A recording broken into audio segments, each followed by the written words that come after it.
연말 대목만을 기다렸을 소상공인들의 한숨이 다시 깊어지고 있습니다.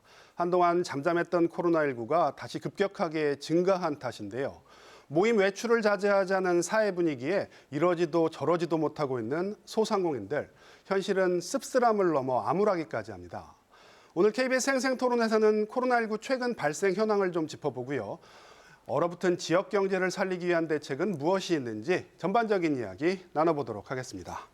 그럼 먼저 오늘 토론 함께 하실 분들 소개해드리도록 하겠습니다. 이 대전시에서 정혜교 보건복지국장 나오셨습니다. 네, 안녕하십니까.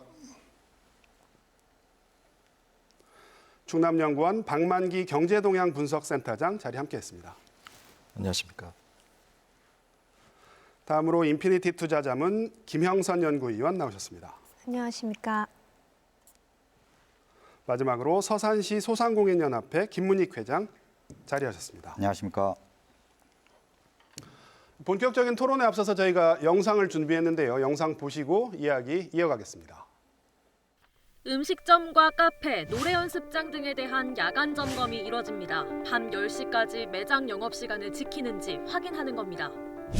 연말 송년 모임이 많을 때 거리두기 2단계 조치가 시행되면서 소상공인 자영업자는 당혹스럽습니다. 벌써부터 공직사회, 기업체 종사자들로부터 예약 취소가 쇄도하고 있기 때문입니다. 더 격상되면서 오늘 아침부터 취소 전화가 줄줄이 오고 아무래도 힘들긴 한데 그래도 버텨야죠. 정부는 코로나19 상황이 악화되면 소상공인들의 타격이 가장 심할 것으로 보고 내년 설 전후에 3조 원 규모를 지급할 뜻을 내비쳤습니다. 자치단체들도 정부 지원과는 별개로 소상공인 긴급 생활안정자금을 지급하는 방안을 마련 중입니다. 상황을 봐서 재난관리기금 내에서 범위 내에서 가능하다면 그렇게 하는데 그렇지 않다면 예컨대 예비비를 활용한다든지. 코로나19 재확산으로 연말 특수는 사라지고 최악의 겨울을 맞게 된 소상공인들. 살아나는 듯했던 소비가 다시 꺾이면서 골목 상권이 벼랑 끝으로 내몰리고 있습니다.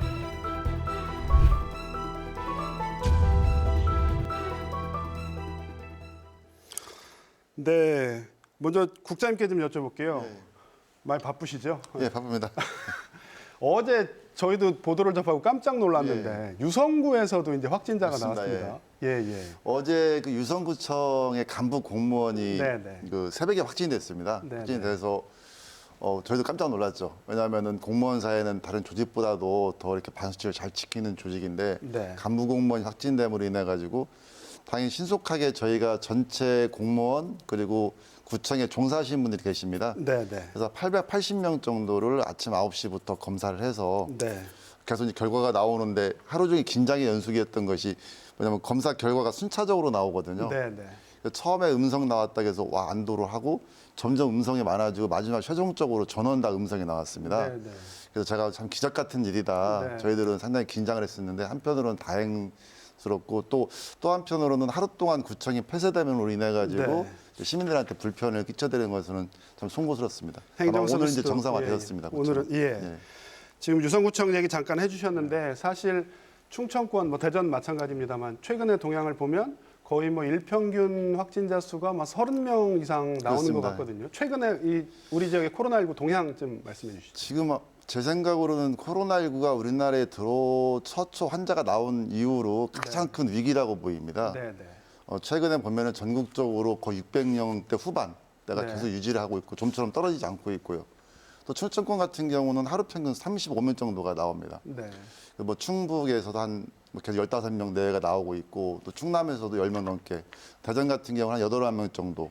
네. 그래서 이 상황이면은 굉장히 심각한 단계인데 중요한 것은 지역적인 여건으로 놓고 본다면은 수도권이 전체 환자의 70%를 넘게 차지하고 있거든요. 네.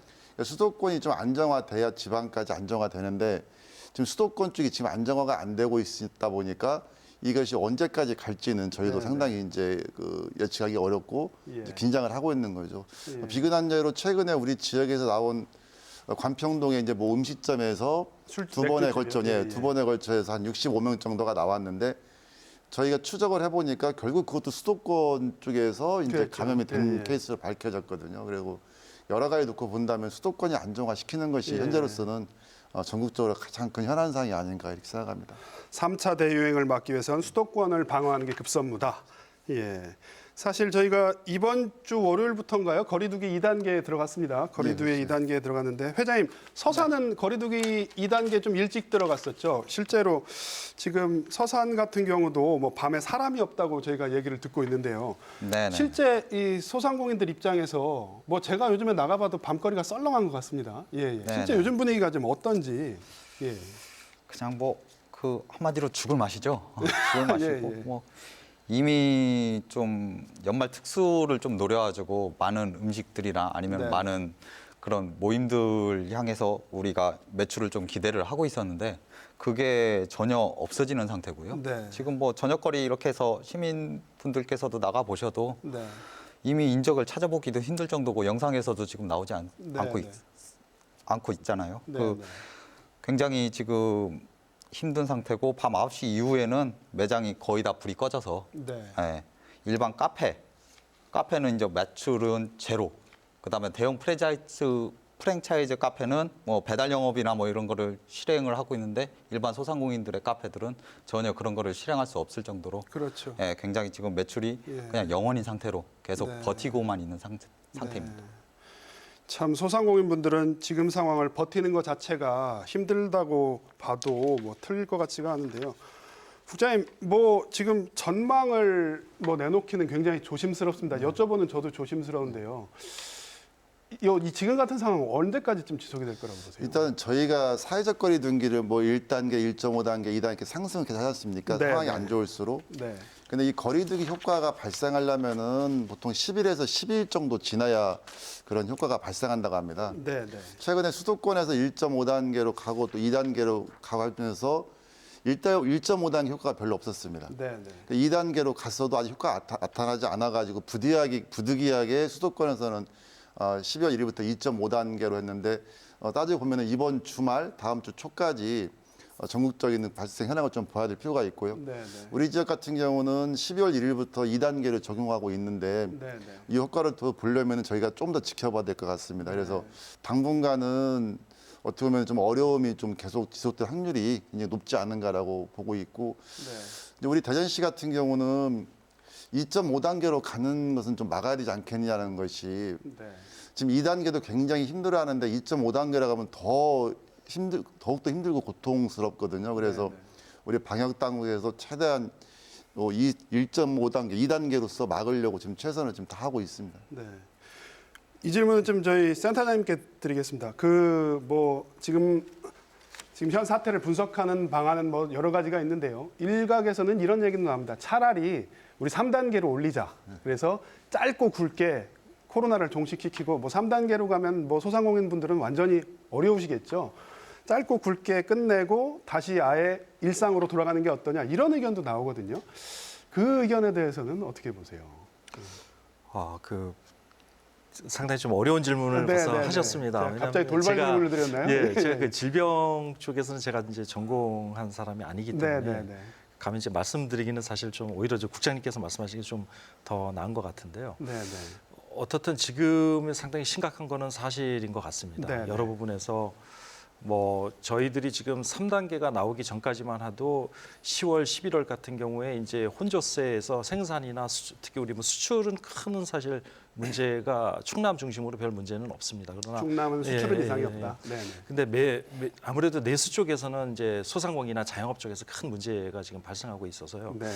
이런 부분에서 이렇게 지금 또 다시 그 3단계로 다시 올린다라고 네, 네. 한다면 그 충격을 감안해야 되고 거기에 대한 제 생각엔 지원책이 반드시 있어야 된다고 네. 생각을 합니다. 예, 그 정도로 제가 말씀드리겠습니다. 단순하게 생각하기에는 파장이 너무 크다. 예, 클 것으로 여러 저는, 가지를 예. 좀 고려해야 된다. 어떻게 보면은 좀 쉬운 말이죠. 당분간 네, 전체 네. 한번 고통스럽고 네. 그러면 모든 게 끝나지 않겠느냐라고 하시는데 유럽에서 도시 봉쇄를 한 몇 개 도시가 있었습니다. 예, 몇 가지 그래서 저는 사례가 궁극적으로는 결과론적으로는 그 정책이 성공하지 못했다는 있었죠. 거고 재확산을 했군요. 예. 3단계는 우리가 흔히 말하는 셧다운이라고 보통 말하거든요. 모든 것을 멈추는 거거든요. 네, 네. 그러면 그 피해는 굉장히 크다. 네. 뭐 이유를 말아서 크다고 저희가 판단이 되고 예. 그래서 정부에서도 가능한 일상과 방역을 같이 가야 되지 않겠느냐. 네. 그러니까 좀 더 환자가 많이 나온다면은 좀 더 강도 높은 조치를 취하고 네, 네. 좀 안정화가 되면은 좀 약해지는 이렇게 병존해서 가는 것이 최상책이 아니냐 이렇게 보고 있거든요. 그래서 네. 3단계로 이렇게 이제 말은 쉽지만은 실질적으로 그에 대한 부작용이 너무 크다고 저는 네. 생각합니다. 네. 저희가 그럼 이제 좀 백신 얘기로 좀 넘어가 보겠습니다. 뭐 정부에서 지난 8일이죠. 예, 백신 4,400만 명분을 확보했다 얘기가 나왔는데요. 구체적인 얘기 우리 김영선 연구위원님께 좀 여쭤봐도 될까요? 백신 예. 네, 제가 이제 알기로는 우선 접종 대상은 취약계층과 보건의료인 위주로 이제 하기로 되어 있고요. 현재 6,400만을 이제 계획을 하고 있다라고 저는 이제 알고 있습니다. 네. 네, 그 정도만 이제 말씀드립니다. 네. 이게 네. 국장님 아직 자치단체까지 백신 관련해서 내려온 사항들이 좀 있나요? 아직 뭐 백신이 도입되지도 않은 이게 상황이라서. 백신이라는 것이 네. 어떻게 보면은 국가에서 통제를 하는 품목이거든요. 네, 네. 그러니까 우리가 자치단체에서 개발할 수도 없는 거고, 다만 이제 정부에서는 지금 말씀하신 것처럼 4,400만 명분을 우선적으로 이제 확보를 했다라고 발표를 했었고, 네. 우선 접종 대상자는 뭐 어르신들이나 취약계층들, 그다음 필수 의료 인력들. 왜냐하면 가장 먼저 기능을 유지하는 것이 중요하기 때문에 네, 필수 뭐 인력에 보면은 우리가 흔히 말하는 대로 군인들, 뭐 경찰 공무원들, 소방 이런 네, 분들 네. 포함해가지고 우선적으로 접종을 3,600만 명 정도 됩니다. 그분들이. 네, 네, 네. 그래서 우선적으로 그분들을 접종한다고 이제 발표를 했었고, 아마 지금 정부 발표대로 본다면은 내년 봄쯤에는, 내년 3월 달쯤에는 현재의 로드맵에 따르면은 접종이 순차적으로 시행되지 않을까 이렇게 전망을 합니다. 네. 지금 뭐 해외에서 나오는 보도를 보면 백신을 맞으면 뭐 90% 이상 효과가 있다 이런 얘기가 나오는데요. 센터님 어떻게 백신이 어떻게 모든 문제를 해결하는 만능 키가 될 수 있을까요? 뭐 그건 뭐 또 역시 약간 좀 의학적인 문제이기도 합니다. 예, 예, 예. 오늘 돌발 질문을 많이 하셔서 예, 예. 약간 또 당혹스럽긴 하지만 네, 네, 그래서 네. 나름대로 좀 말씀을 드린다면 네. 확실한 거는 백신으로 인해서 이제 우리가 알고 있지만 그 바이러스와의 전쟁에서 우리가 승기를 좀 잡았다라고 보는 게 좀 맞는 것 같습니다. 네, 네. 드디어 우리는 그 전에 이제 수세에서 어느 정도는 우리가 이제 컨트롤이 가능한 시점으로 드디어 돌아왔다는 점에서 인류가 드디어 뭐 수많은 바이러스가 앞으로도 나올 수도 있지만 지금 현재의 코로나 19에 대해서는 전쟁에서는 그래도 우리가 그 승리 쪽으로 가고 있다 이렇게 네, 보면은 네. 좀 맞지 않겠느냐. 그렇다면 네, 네. 그 맥락에 따라서 경제도 역시 사실 여기에 반응을 이미 하고 있습니다. 네, 네. 그래서 이제 뭐 주식이나 이런 데서는 이미 선반응을 해서 상당히 네. 그 너무 호황이 너무 많이 되고 있고 심지어는 버블이 됐다는 얘기까지 지금 네. 미치고 있고요. 우리나라는 마찬가지로 코스피도 상당히 그 좋은 그 성적을 갖고 있는 것도 사실입니다. 네, 네, 네. 그러나 이제 수출도 아까도 말씀드렸지만 상당히 좋은 그런 실적을 갖고 있지만 이런 것을 통해서 내년도 올해는 사실은 경제 성장률이 마이너스 한 1.1% 정도 내외의 수준으로 예상돼 있고 우리나라의 경우에서 네. 그리고 내년도는 한 3.0% 수준 내외를 생각하고 있습니다. 네, 네, 그래서 네. 경제 그 정도면 상당히 뭐 1.1% 빼기 하면 한 뭐 1.9% 정도면 네. 그 정도면 우리가 굉장히 그래도 선방하는 내년도 경제가 회복되는 경제가 되지 않겠냐. 이 모든 네, 것은 네. 그래도 백신이 상당히 그 좋은 효과를 가져다 주는 것으로 예. 선반영됐다 이렇게 볼 수 있겠습니다. 예. 연구위원님, 이 주식이라는 게 네. 사실 주식이라는 게 미래 경기 전망을 앞서서 반영하는 거잖아요. 네, 맞습니다. 뭐 코스피도 마찬가지지만 해외 주식도 지금 네. 뭐 굉장히 가파르게 올라가는 것 같습니다. 네. 그렇다는 건 백신의 효과에 대해서 굉장히 네. 긍정적으로 지금 판단하고 전 세계가요. 네. 전 세계가 긍정적으로 판단하는 것 같은데 네. 어떻게 보세요? 그 부분은? 네, 맞습니다. 현재 지금 그 시가총액 상위 순위만 보셔도요. 네, 네. 뭐 애플, 테슬라, 네. 뭐 아마존, 넷플릭스도 있지만 이제 파이저나 네. 존슨앤존스도 계속 급상승하고 있습니다. 네. 근데 최근에 이제 그 알러지 반응이 나오면서 네. 살짝 조정은 받았는데요. 근데 그 우려만큼 그렇게 급락하는 거는 확인되지 않고 있고요. 그런 반응이 나왔는데도 네, 여전히 맞습니다. 그래서 강세다. 긍정적으로 계속 이 백신에 관해서는 반영이 되고 있다라고 보고 있습니다. 네. 네. 백신 부작용에 대해서는 뭐 우려하시는 분들이 많은데요. 국장님 혹시 백신 부작용 뭐 그래서 일부에서는 지금 뭐 부작용 면책 관련해서도 지금 논쟁이 뜨겁습니다. 예, 예. 그러니까 백신은 이제 제가 서두에 말씀드린 국가에서 네, 네. 책임을 지고 그에 대한 부작용은 발생해서 국가에서 책임을 지고 있습니다. 최근에 네. 얼마 전이죠. 우리 그 독감 백신, 인플루엔자 백신을 가지고 초기에 유통 과정에서 어떤 문제가 생겨서 국민들이 굉장히 불안해했고 그러다 보니까 그러고 나서 접종을 하다 보니까 뭐 접종 뒤 사망자가 사망 기사가, 발생하고 예, 계속 많은 나왔었죠. 신고가 들어왔었는데 궁극적으로 제가 알기로는 백신과 연관성을 찾지 못했다는 것이 이제 정부 공식적 입장인 것 같고요. 네, 네, 네. 지금 백신 같은 경우는 이제 코로나19 백신은 보통 백신을 개발하면 한 10년 정도 걸린답니다. 네, 네. 10년 정도 연구 결과가 나와서 이제 백신을 하는데 지금은 이러한 전 세계적으로 위중한 상황에서 초단기적으로 1년 만에 그 백신을 지금 나왔지 않습니까? 나오고 네, 있지 네. 않습니까? 그러다 보니까 이 안전성에 대한 문제는 끊임없이 제기될 수밖에 없는 거고 네, 네. 다만 이제 최근에 임상 실험을 놓고 봤을 적에 부작용을 4가지 단계로 구분한답니다. 막 네, 경증, 네. 중등증, 중증, 그다음에 심각. 심각은 생명의 위험을 주는 거고 또 중증은 백신을 접종했을 경우에 굉장히 위험한 상황에 가는 것인데 네. 현재 시험 결과를 보면은 3단계 이상 나오지 않았다. 그 얘기를 하고 있거든요. 네. 그러다 보니까 백신 제조업체에서는 우리가 만든 백신을 맞고 무슨 사고가 발생 우리가 책임져야 되느냐. 이제 그런 문제를 당연히 제기할 수가 당연히 있고요. 제기할 예. 수밖에 없죠. 예. 제기할 수 있는데 현 상황을 놓고 본다면은 우선적으로 이 코로나19의 확산을 막을 수 있는 방법은 백신이기 때문에 네, 네.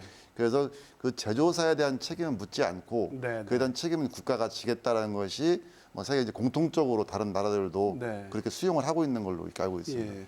해외 사례는 뭐 이런 거에 대비해서 어떤 그 펀딩이라 그래야 되나요? 이렇게 모으는 것도 있다고 제가 들었는데요. 네, 제가 한번 조사를 해봤는데요. 예, 예. 그 기금 조성의 필요성이 있어 보여서 미국 네네. 같은 경우는 기구를 조성해서 이런 피해자분들이 생기면 그 기구에서 지원을 해주는 걸로 이제 그 미국에서는 진행을 하려고 한다고 저는 전해 네. 들었습니다. 아직 확정은 아니고요. 네, 그렇게 네. 진행할 예정이다라고 하는데 이 한국 같은 경우도 이런 글로벌한 선진국들이 어떻게 하는지 모니터링을 해가면서 보완할 부분은 같이 이제 벤치마킹 하는 것도 좋다고 저는 생각합니다. 예, 백신이 워낙 단기간에 만들어지고 있으니까 네, 부작용에 같이 대비하자는 것 같은데요. 저희도 한번 좀 참조를 하면 좋을 것 같고요. 저희가 그럼 지금부터는 좀 본격적인 토론에 들어가겠습니다. 오늘 저희 토론 주제가 이제 얼어붙은 지역 상권을 어떻게 살려낼 것이냐 하는 건데요. 회장님, 그 정부에서 엊그제 발표가 나왔습니다. 이 설 전에 지급을 목표로 3조 원 규모의 3차 재난지원금을 지급을 하겠다. 네, 네. 네, 이렇게 지금 보도가 나왔는데요. 예, 3차 재난지원금 물론 뭐 당연히 필요하겠죠. 소상공인 입장에서는. 네, 굉장히 많이 필요하고요. 네, 네, 현재 논의되고 있는 그 3차 긴급 재난지원금 네, 네. 그거로 관련해서 코로나 확진자 급증세로 직격탄을 맞고 있는 이제 소상공인들이 특별히 이렇게 좀 고려가 돼야 된다고 생각을 합니다. 네, 이 3차 재난지원금 안에 그 이제 전국민 재난지원금도 포함이 되어 있는 걸로 알고 있고 전에도 한번 실행된 게 있는데 요게 효과도 좋지만은 예산상에 좀 한계가 있다라고 하면은 네, 네. 이게 소상공인이 좀 더 잠깐만요. 네, 네, 네. 천천히 생각하셔도 예. 됩니다. 예, 예. 그 저 큰 어려움에 처해 있는 이제 소상공인들이 네, 우선 네. 지급돼야 된다고 좀 생각이 소상공인을 듭니다. 우선 네. 지급하는 방향으로. 이게 센터장님 1차 재난지원금은 좀 보편적인 방식이었잖아요. 2차는 선별 지급이었고요. 근데 이번에도 마찬가지로 선별 지급 형식으로 지금 얘기가 나오고 있는데 근데 규모가 또 이제 문제입니다. 규모가 3조 원 플러스 알파 얘기가 나오는데요.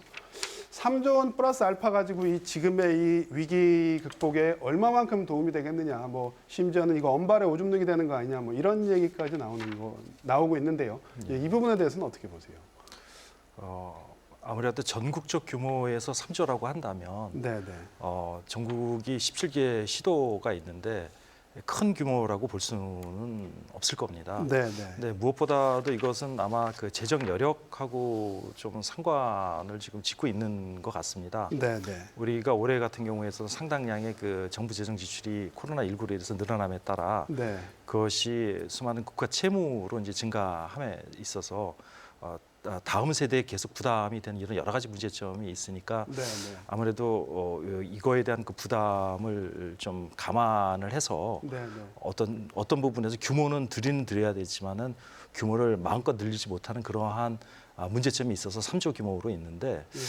저는 개인적으로 만약에 여쭤본다면 이럴 경우에서는 위기이기 때문에 위기 시에는 위기에 맞게 대응해야 하는 것이 맞다고 생각을 합니다. 네네. 이 규모보다는 좀 더 큰 규모로 예, 예. 좀 더 즉각적으로 소상공인한테 상당히 많은 양과 그다음에 많은 대상으로서 네. 그렇게 그 지원이 되는 것이 꼭 필요하고요. 네. 가능하다면 보편적인 게 제일 좋긴 하겠지만 특히 그것은 사실 보편적이라는 규모가 너무도 크고 전번 1차 같은 게 15조 이상이 나오지 않습니까? 네, 네. 그 규모를 감당한 경우가 너무 크니까 이런 경우에서는 누구나도 어느 정도 컨센스, 국민 모두의 어떤 이견을 좀 의견을 갖는 부분의 대다수 경우에서는 네. 그래도 선별적으로 하는 것이 좀 좋다라는 의견이 좀 그래도 한 50% 이상으로 우리가 볼 수 있으니까 네, 네. 그 의견을 존중하는 건 좀 필요하다고 생각을 합니다. 예. 그래서 그렇지만 이제 규모가 3조라고 하는 건 예를 들어서 충남 같은 경우만 해도 올해 5,700억 규모의 그 금융 지원이 일어났습니다. 네네. 그 17개 시도에서 한 부분만 하더라도 저희가 물론 그 사이즈가 굉장히 큰 규모이긴 하지만 네. 이런 걸 감안할 때 3조라고 하는 것은 아까 말씀드린 대로 상당히 작은 규모가 될 수밖에 없는데 네네. 제 개인적인 생각은 이 규모는 이거보다는 훨씬 더 큰 규모로 늘어나는 것이 좀 맞다. 그리고 예를 들어 서구에서 뭐 유럽이나 뭐 독일 같은 경우에서는 늘어나는 것을 차라리 국민들한테 호소를 하고 네. 우리가 경기가 뭐 계속 마냥 나쁘지는 않을 겁니다. 네네. 그 경기가 다시 좋아질 때는 우리가 그 여력을 가지고 다시 갚아나겠다는 그러한 국민들께 그 공감대를 형성하는 그 방법을 사용하는 것도 어떻겠는가 그런 생각을 해봅니다. 네. 이 소상공인 지원 책에 관해서 네, 좀 네. 한 가지 더 이렇게 좀 붙이자면은 네네. 그 지원을 받을 때 이제 매출액 기준으로 해서 이제 지원을 받은 게 있었어요. 이제까지 이제 계속 지원이 그런 식으로 진행이 되어 왔는데 네네. 이게 매출액 3억, 2억 뭐 이렇게 해서 매출액을 지정해 버린다고 하면은 그 소상공인 업종들에는 이제 도매상이라든지 뭐 그런 이제 매출이 큰 부분의 상인들도 있거든요. 네. 그 큰 부분의 상인들은 이제까지 한 번도 받지를 못했어요. 이게 소상공인 자금이라고 해서 네. 그런 부분들의 불만도 확실하게 좀 인지하셔가지고 이번에는 제대로 이렇게 좀 짜줬으면 좋겠습니다. 그 부분은 어떻게 보세요? 그 소상공인 연합회에서 그 설문조사를 한번 했는데 네네. 사실 소상공인이 느끼기엔 임대료 부담이 제일 큰데 네네. 임대료 부담이나 이런 쪽은 또 지원이 안 된다. 그리고 직접적인 정부 지원금 외에도 사실 대출이 시급한데 뭐 대출 같은 경우에 뭐 한 2천만 원 빌리는데 뭐 그 반나절 만에 소진돼 버리고 뭐 이런 보도들이 많이 나왔거든요. 네, 그게 조금 뭐라고 해야 될까요? 뭐 저 언발에 좀 네, 오줌 네. 넣기 뭐 이런 식으로 네. 좀 이렇게 해서 진행이 되고 있는 정책들 같은데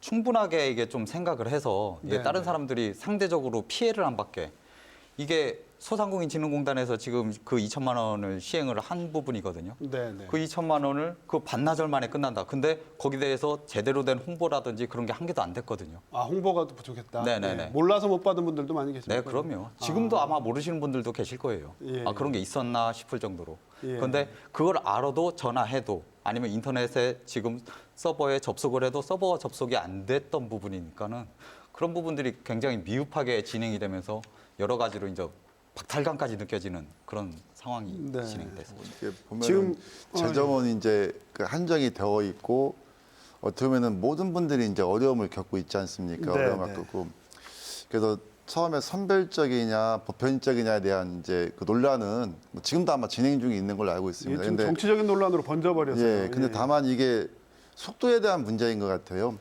보편적 지급을 하게 되면은 바로 지급이 가능하고 가리지 뭐 신청 조건이니 뭐 네. 그런 것을 따지지 않고 줄 수 있으니까 네. 그래서 긴급하게 어떤 생계나 이쪽을 위해서는 보편적 지급이 가는 게 맞을 것 같고 다만 이제 지금처럼 한정된 재원을 가지고 어디가 더 피해를 많이 받고 당장 힘든 데가 어딘가 놓고 본다면은 선별적으로 가야 맞을 것 같고 제 생각으로는 네, 그래서 아마 이제 3조 원 규모인데 물론 정부에서 3조 원 규모지만은 지금 자치단체별로도 추가 돈을, 예. 재정을 아까 좀 전에 그 앞에 충남도 행정부지사님께서 예, 말씀하신 예. 것처럼 재난관리기금이나 예비 말씀하신 것처럼 우리 시에서도 1차에 한 4,700억 정도의 재정을 확보해가지고 이제 지원한 경우가 있고요. 이 두 네. 번에 걸쳐가지고 약 5,400억 정도가 된 걸로 제가 기억하고 있는데 그래서 그 정도의 재정을 자치단체도 이제 어느 정도는 확보할 수 있는 여력이 있으니까 네, 다만 이것이 올 들어서 계속 1차, 2차, 3차 가면서 네.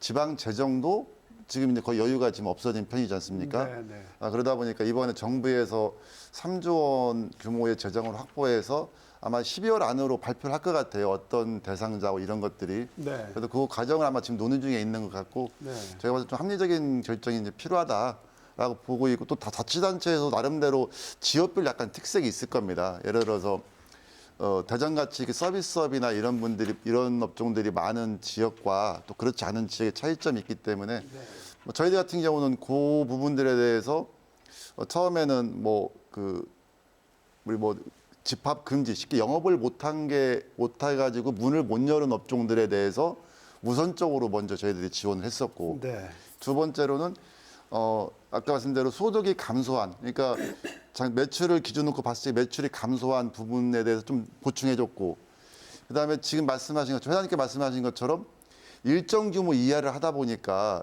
일정 규모 이상인 분들은 고용도 많이 하고 또 들어가는 비용도 많지 않습니까? 네, 네. 많다 보니까 그쪽이 좀 이렇게 소외가 돼가지고 그런 문제 제기가 있었던 걸로 제가 알고 있었고 이런 것들이 종합적으로 아마 검토가 되지 않을까 생각합니다. 네. 그러니까 거기 선별적 지급에 대해서 그 선별을 과연 어떤 주체가 누가 생각을 해서 선별을 하는지가 굉장히 궁금해요. 네. 이게 지금 다 같이 어려운데. 예, 네. 그런 말씀이시죠. 소상공인 자금이라고 내려와가지고 그 자금을 제대로 못 써가지고 다른 자금으로 넘어간 부분들도 굉장히 많이 알고 있거든요. 네. 그러니까는 만약에 이런 선별이 없었다고 하면 소상공인 자금으로 내려온 자금이 충분하게 소상공인들한테 다 쓰여졌을 거예요. 네. 근데 이 부분에 이 선별이라는 그 명목 안에서 그 자료를 못 맞추다 보니까 소상공인들이 못 맞추다 보니까는 그 자금이 다른 부분으로 쓰여지는 그런 사태들도 일어났었거든요. 네. 네, 그런 부분을 충분하게 생각을 해주셔야 국장님, 됩니다. 지금 뭐 주로 이제 방역에 국장님 같은 경우에 온 신경을 쓰고 계시겠지만 시청이나 이런 데로 항의 전화도 많이 오잖아요. 그 주로 좀 어떤 그렇죠. 분들이 이렇게 실제로 뭐 거리두기 같은 거 거리두기 시행되고 이제 집합 제한 걸려가지고 이제 영업 못 하시는 분들도 뭐 여러 종류가 있지 그렇죠. 않습니까? 어떤 부분이 제일 이렇게 제가 이제 많이- 담당하는 업무가 이제 보건복지국입니다. 네, 네, 네. 보건 파트가 있고 복지 파트가 있습니다. 네. 근데 보건 쪽에 저희가 있는 업종들이 뭐냐면 식품위생과 관련해서 일반 예. 음식점들, 그다음에 우리 뭐 목욕장업, 네. 그다음에 뭐 카페 네. 이런 휴게음식점들이죠. 이런 업종들은 또 제가 맡고 있는 국소관이고요. 네. 네. 지금처럼 감염병 업무로 대응하는 것도 우리 국소관이고 네. 네. 그러다 보니까 한쪽에서는 방역을 강화시켜야 된다는 것이고 또 한쪽에서는 이분들이 지금 당장 어려우니 너무 강화시키면 안 된다라는 거죠. 네. 네. 그런 요구가 있는데 최근에 이제 가장 많이 들어왔던 것이 충남도 그렇고 저희도 그렇고 일반 음식점에 대해서는 22시 이후에만 이제 포장 배달만 허용을 하고 이제 낮에는 영업을 이렇게 지금 하고 있는데 네. 휴게 음식점에 대해서 충남 같은 경우는 휴게 음식점 카페 같은 경우도 22시 식당하고 같이 적용을 했고 네. 전국적으로 대부분의 자치단체에서는 카페는 테이크아웃만 허용을 하고 일반 음식점은 22시 이후만 포장 배달 허용하는 이 정책을 펼치고 있거든요. 그러다 네. 보니까 특히 휴게 음식점에 하시는 분들이 네. 네. 테이크아웃이 이제 안 되고 있다 보니 아까 말씀하신 손님이 하나도 없었다라고 말씀하시는데 저도 어제겠죠. 어제 오후에 한번 제가 점심식 사고 쭉 동네를 돌아봤습니다. 그랬어요? 시청 근처로 예, 예. 들어보니까 실질적으로 그 카페에 계신 분들의 손님 하나도 없어요. 예. 정말 한 명도 못 봤어요. 제가 예. 시청 근처에 그 카페가 많이 있는데 불구하고. 그러시죠. 근데 또 유사한 업종 중에서 일반 음식점으로 등록한 데가 있습니다. 커피도 팔고 일반 음식점도 팔고 여기는 또 할 수가 있거든요. 네, 맞습니다. 10시까지 이렇게. 네. 근데 한쪽으로 쏠리는 현상이 발생하는 거죠. 패스트푸드점이나 이런 쪽으로.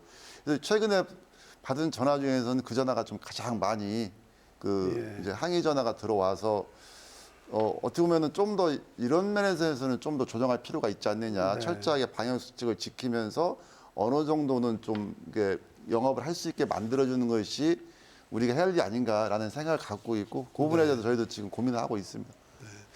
센터님 뭐 국장님도 고민하신다 그러고 지금 우리 회장님께서도 선별 지급을 하면 선별은 누가 하는 거냐라고 말씀을 하셨는데요.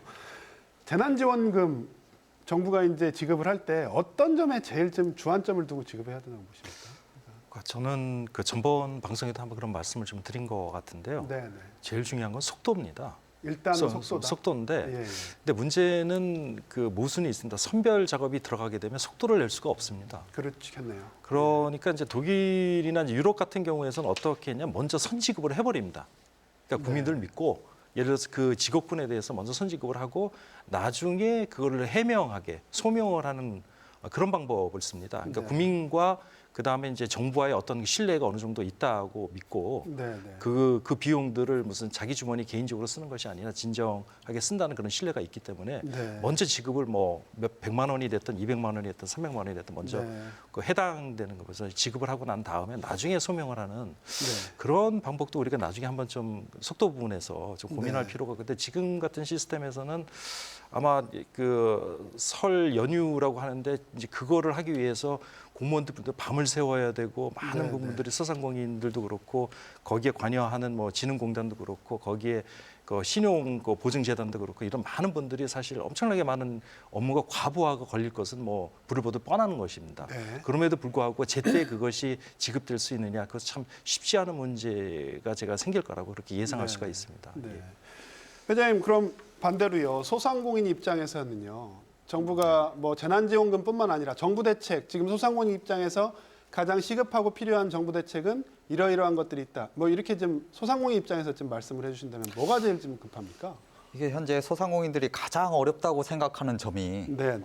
우리 이제 소상공인연합회가 지난 9월에 3,415명 대상으로 실시한 그 영양 실태 조사의 결과가 있어요. 네, 네. 그 결과에 따르면은 응답자들 중에서 경험 비용으로 가장 부담이 되는 항목으로 임대료를 꼽았거든요. 임대료요. 네네. 예, 예. 임대료를 꼽아서 그 임대료를 대책을 묻는 물음에 정부가 임대료 직접 지원이 되었으면 좋겠다라는 그 설문조사가 있었습니다. 네, 네. 예, 가장 우리 경영 측에서도 가장 이렇게 해서 많이 차지하는 임대료가 네, 네. 이게 가장 어렵다고 이제 생각하고 있는 점. 임대료. 꼽았습니다. 임대료에 대한 부분을 그 임대료에 대한 지원이, 대책을 예. 좀 있었으면 좋겠다 이 네네네. 말씀이시고요. 예. 저희가 그럼 좀 주제를 바꿔서요. 사실 코로나가 물론 엄청난 위기지만 또 반대로 기회가 될 수도 있을 것 같습니다. 이 코로나 때문에 또 떠오르는 신산업도 있다고 하는데요. 예, 코로나 때문에 떠오르는 신산업이 있다면 또 어떤 부분이 좀 우리 연구위원님 어떤 분야가 좀 각광을 받고 있나요? 네, 현재 신조어 중에서 언택, 컨택, 인택이라는 이제 단어가 떠오르고 있는데요.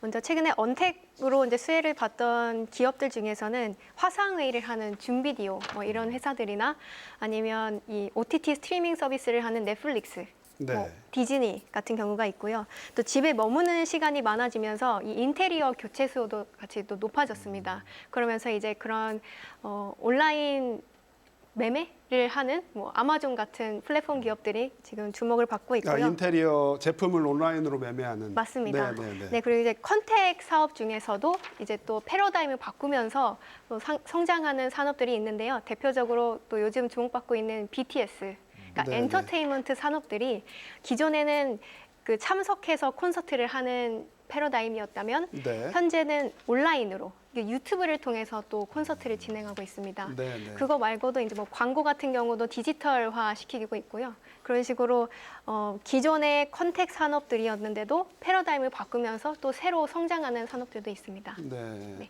사실 지금 말씀해주신 분야는 소상공인들이 직접 하기엔 좀 어려울 수도 있을 것 같은데요. 센터님, 소상공인 입장에서 좀 어떤 이렇게 변화된 시대상에 발맞추려면 어떤 점에 좀 주안점을 둬야 될까요? 저희가 좀 전에 연구위원께서 말씀하신 대로 이러한 그 언택트 부분에 대해서 이게 시대 그 대세라는 것은 인지할 필요가 있을 것 같습니다. 네, 네. 그러나 이제 말씀드린 대로 투자 규모가 뭐 상당히 큰 규모가 어마어마하죠. 되게 되니까 예, 예. 이거를 소상공인들이 과연 투자할 수 있느냐, 이거는 쉽지 않은 부분이 분명히 존재하는 것이고요. 네. 그래서 이제 두 가지를 병행할 필요가 있을 것 같습니다. 뭐 지자체나 정부에서는 네. 이러한 부분과 연계되는 사업을 할 수 있도록 소상공인이 이러한 언택트 부분에서 그 도태가 되지 않고 거기에서 이용할 수 있는 어떤 사업적인 아이템을 가질 수 있도록 그러한 도움을 주는 부분들로 좀 같이 고민을 해야 될 것 같고요. 네. 그럼에도 불구하고 지금 당장에서는 아무래도 관광 내수 시장이나 이런 부분들에 대해서 최대한의 그 머리를 맞대고 네, 네. 또 농산물도 그렇고 수급 조절도 그렇고 그다음에 뭐 간편식이나 뭐 이런 것들도 다 고민을 하고 수산물 소비 촉진들의 활성화 등등을 통해서 네, 네. 다각도로 하여간 그 방안들을 마련을 할 네. 필요가 또 마련하고 있는 것으로 알고 있습니다. 네, 그러나 네. 그것이 이제 소상공인이 느끼시기에는 상당히 좀 피부에 와닿기에는 아직도 부족함이 있다라는 것은 네. 그렇게 생각하고 있습니다. 네. 회장님 사실 뭐 그냥 지금 뭐 말을 굳이 어렵게 하지 않더라도 그냥 제가 보기에도 당장 떠오르는 건 배달 음식 같은 거요. 네. 예, 그런 부분에 있어서 이제 뭐 어떤 비중이 그쪽으로 완전히 옮겨가고 있잖아요. 그래서 네. 소상공인 입장에서 좀 이런 쪽에 지원이 있었으면 좋겠다라고 좀 평소에 어떻게 생각하셨던 게 있나요? 소상공인 업종 중에서 음식점이나 배달 업종 네, 이쪽이 차지하는 비율이 상당히 높습니다. 근데 그 예. 외적인 업종들도 굉장히 많아요. 네, 네. 근데 그 외적인 그 업종들이 굉장히 많이 그 대기업에 파괴가 돼가지고 네. 지금 일어설 수가 없고 명목을 이어가기가 좀 힘들어지고 있습니다. 그런 네, 부분에서도 진짜로 지금 시대적 흐름이나 트렌드에 대해서 굉장히 많이 연구하고 지금 생각하고 우리도 맞춰 나가야 되겠지만은 네. 그런 부분도 생각을 하셔가지고 네, 네. 정책이나 그런 걸 할 때 그런 부분들도 충분하게 네, 네. 어떠한 다른 사업 아니면 조금 더 발전된 사업이 이루어질 수 있도록 좀 생각을 해주셨으면 좋겠습니다. 네. 그렇습니다. 저희가 그럼 그 얘기는 이 정도에서 마무리 짓고요. 경기 전망 좀 마지막으로 좀 짚어보겠습니다. 뭐 최악의 겨울이 다가오고 있다라고 하는데요. 근데 또 아까 센터장님 말씀해 주셨지만 또 선행지수는 또 이렇게 또 뭐 이렇게 어둡지만은 않은 것 같습니다. 이거 최악의 겨울은 사실 소상공인 입장에서 최악의 겨울인 것 같은데요. 예, 좀 내년도 경기 전망을 좀 소상공인 쪽이랑 좀 연관지어서 좀 해주신다면 저희가 좀 어떻게 받아들여야 될까요? 일단은 전체적인 아까 말씀하신 대로 네. 전체적인 그 경기 전망은 좀 회복세로 보면은 회복세. 맞겠습니다. 그래도 예, 회복세라고 하는 것이 뭐 급격히 좋아진다라기보다는 드디어 이제 코로나 부분에 대한 그 여파가 뭐 상반기 정도까지 미치겠지만은 이제 하반기부터는 본격적으로 정상화된다. 코로나를 이기고 난 다음에 네. 일상화된다. 그럼에도 불구하고 뭐 산업 같은 부분에서는 아까 말씀 부분 언택트나 이런 부분에 대한 산업들이 계속 고도화되고 네, 네. 뭐 AI나 이런 부분들은 많이 중요할 수밖에 없는 그런 산업일 겁니다. 네. 충남 같은 경우에서는 제조업 중심이고 수출 중심의 산업 구조이기 때문에 이 구조가 계속 유지될 것이고 그것을 통해서 우리나라의 내년도 경제 전망, 21년 경제 전망이 약 플러스 3% 수준으로 예상하고 있습니다. 네, 보통의 그 KDI나 뭐 이런 전체적으로 평균으로 우리가 생각을 한다면 그런데 올해는 이제 마이너스 한 1.1% 정도 수준을 하고 있고요. 그래서 빼면은 내년도 한 1.9% 정도 순성장 정도로 우리가 예상하고 있는 상황이고요.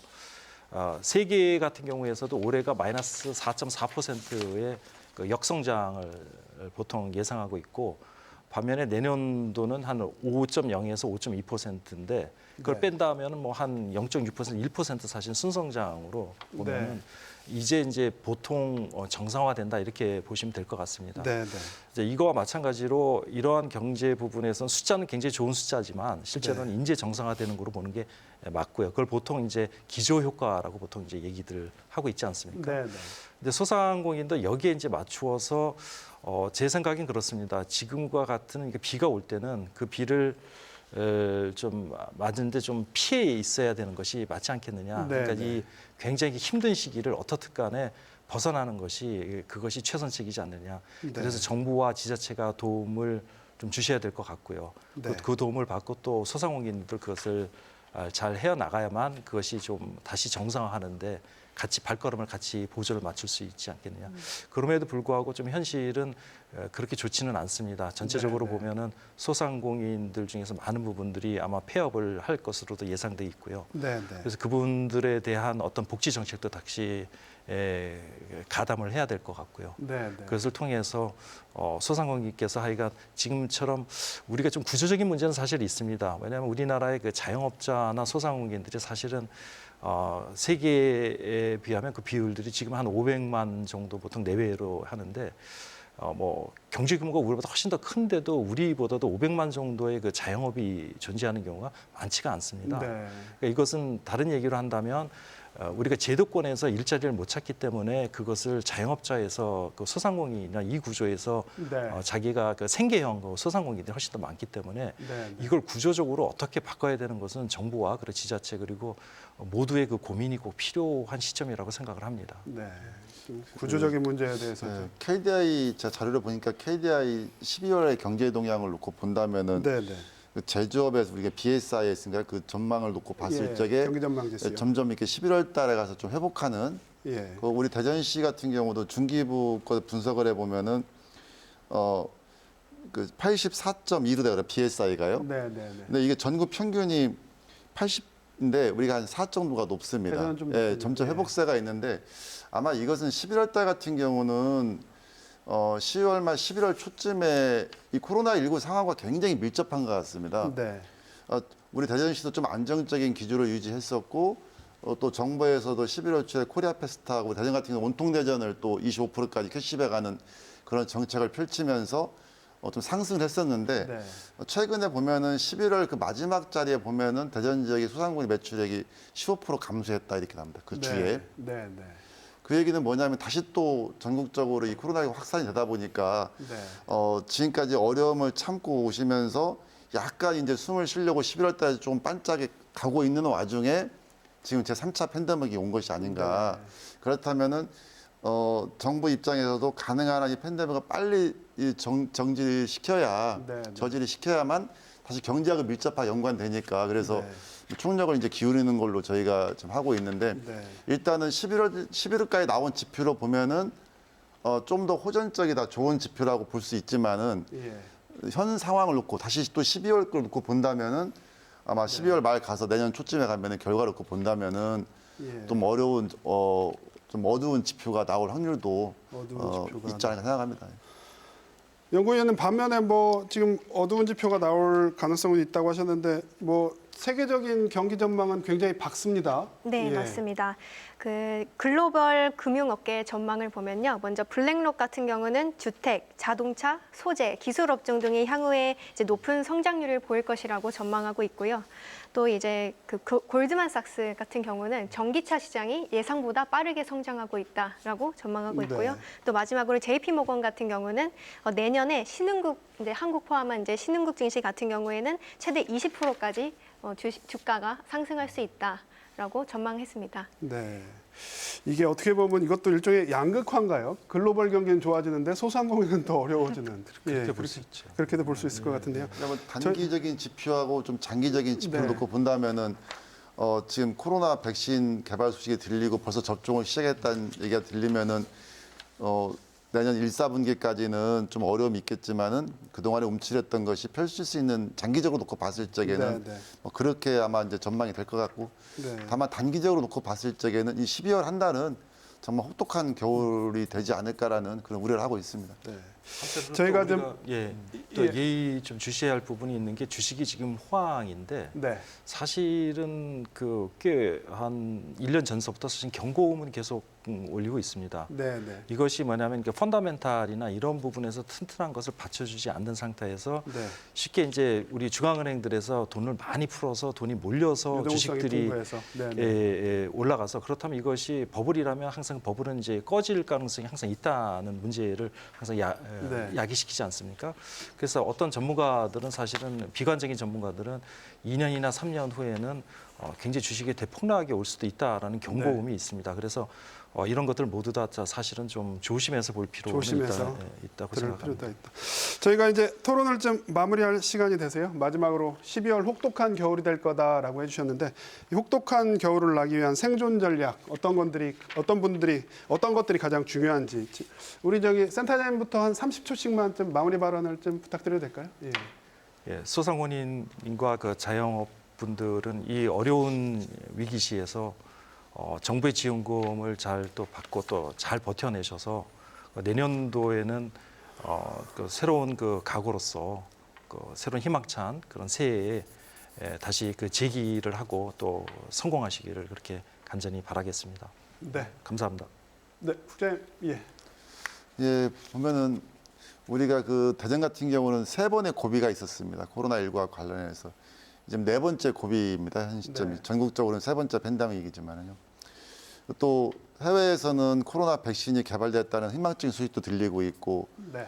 어떻게 보면은 저 멀리에서 이 터널의 끝이 예. 약간은 보이는 것 같습니다. 그렇다면 그 터널의 끝까지 가려면 아직도 시간이 남아 있습니다. 그래서 항상 말씀드리지만은 우리가 생활하면서 개인 방역 수칙 네. 현재로서는 마스크 쓰고 개인 수칙을 지키는 외에는 예. 다른 방법이 없고 특히 올 연말에는 가능한 한 좀 그 사람들의 많은 모이는 그런 것들을 좀 회피했으면 하는 생각입니다. 네. 끝까지 저희도 최선을 다할 테니까 시민 여러분께서도 끝까지 같이 노력을 했으면 하는 바람입니다. 방역 수칙을 지키는 게 소상공인들 돕는 길이다. 예. 예, 연구위원님. 네. 그 1960년대 부산에서는요, 그 노동 집약적 산업이었던 뭐 섬유, 의복, 그 기계 설비 등 때문에 이제 수출 산업 활성화가 있으면서 주목을 받았었는데요. 저는 이제 대전이 2020년에는 한 번 더 주목받을 수 있는 이유로는 뭐 테크노밸리도 있고요. 또 바이오 벤처타운이 있으면서 현재 그 주식시장에서 제가 주식시장 관점에서 이제 말씀드릴 밖에 없는데 헬스케어나 바이오, 그러니까 반도체나 이제 헬스케어, 바이오 같은 관련주가 52주 신고가 종목에 항상 올라오고 있습니다. 네. 그런 점으로 보았을 때 이제 대전도 한 번 더 주목받을 수 있는 지역이다라는 생각입니다. 네, 마지막으로 우리 김 회장님. 예. 네. 지금 TV를 시청하시는 소상공인 분들의 그 마음을 제가 잘 대변했는지는 잘 모르겠습니다. 네, 네. 벌써 대책이라고 하니까 조금 섭섭하기도 한데 현 시점에서 우리 소상공인들은 그 코로나가 빨리 지나가기를 굉장히 바라고 있습니다. 네. 하지만 제2의 제3의 코로나가 올지도 모르겠고 전문가들이 예상하는 경기 침체에 대해서 이번 사태를 타산지석으로 삼아서 경각심을 가지고 대책을 만들어서 실행을 하여야 합니다. 네. 소상공인의 지원과 육성을 다시 한번 생각을 해봐야 될 것입니다. 네. 소상공인이 지역 경제에서 역할과 그다음에 책임을 다할 수 있도록 소상공인 포럼 및 교육을 활성화하여 소상공인 육성에 정부 및 지자체에서 적극 행정을 해야 될 것입니다. 네. 소상공인 지원은 현재 법률과 각 지자체의 조례에도 많이 나와 있습니다. 이러한 지원책을 정책적으로 현실화해서 지원을 실행하여야 합니다. 네. 그리고 소상공인 여러분들도 모두 모여 한 목소리를 내야 됩니다. 각 지자체별로 소상공인 연합회, 각 업종별 협회, 상인회 활동하셔서 목소리를 내시길 바랍니다. 네. 이와 같이 민간 간이 협력하여 더욱더 공고하고 건실해서 지역 경제가 여러 목소리가 담겨서 창조적인 지역 경제가 만들어지길 바라봅니다. 네. 예, 그게 알겠습니다. 최선의 대책이라고 생각합니다. 네. 터널의 끝이 보인다는 얘기가 기억에 남는데요. 소상공인을 돕는 가장 빠른 길, 개인 방역 수칙 지키는 걸 겁니다. 네, KBS 생생토론 여기서 마칩니다. 시청해주신 여러분 고맙습니다.